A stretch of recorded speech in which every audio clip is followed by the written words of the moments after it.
কাবার ভেতরে মূর্তি ছিল কিনা বলেন? ছিল। কাবার ভিতরে মূর্তি ছিল, অসংখ্য মূর্তি ছিল।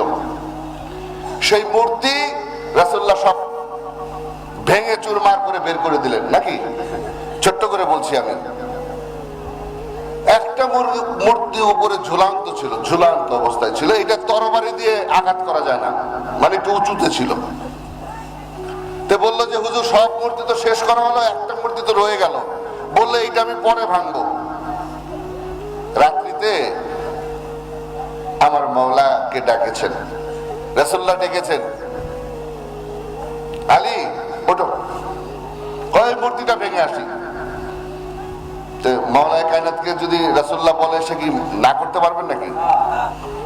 নিলেন, দুইজন একসঙ্গে চলে গেলেন, কাবা খুললো, ভিতরে ঢুকলো, কাবার ভিতরে বললো রাসূলুল্লাহকে। মাওলানা আলী বলছে এটা তো আমি লাখ পাইনি হুজুর, এটা কি করে কিছুতে একটা উপরে উঠে তারপরে ভাঙতে হবে, তাহলে আমি একটা কিছু নিয়ে আসি বাইরে থেকে, টেবিল টুবিল কিছু একটা নিয়ে আসি, তারপরে উঠে ভেঙে ফেলি।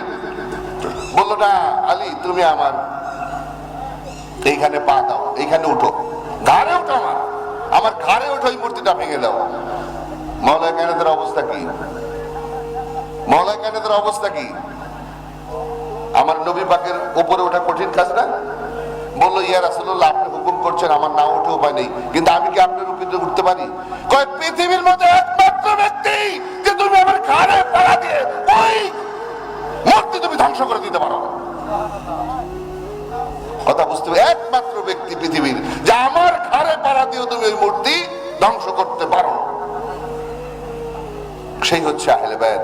তাদের সঙ্গে রাসূলুল্লাহ প্রেম করে বুঝিয়ে দিয়েছে, ফানা করে বুঝিয়ে দিয়েছে, শহীদ করে বুঝিয়ে দিয়েছে যে আমি কেমন সম্পর্ক রেখেছি আমার আহলে বায়াতের সঙ্গে, তোমরাও আমার আহলে বায়াতের সঙ্গে এর চেয়ে দ্বিগুণ সম্পর্ক রাখো।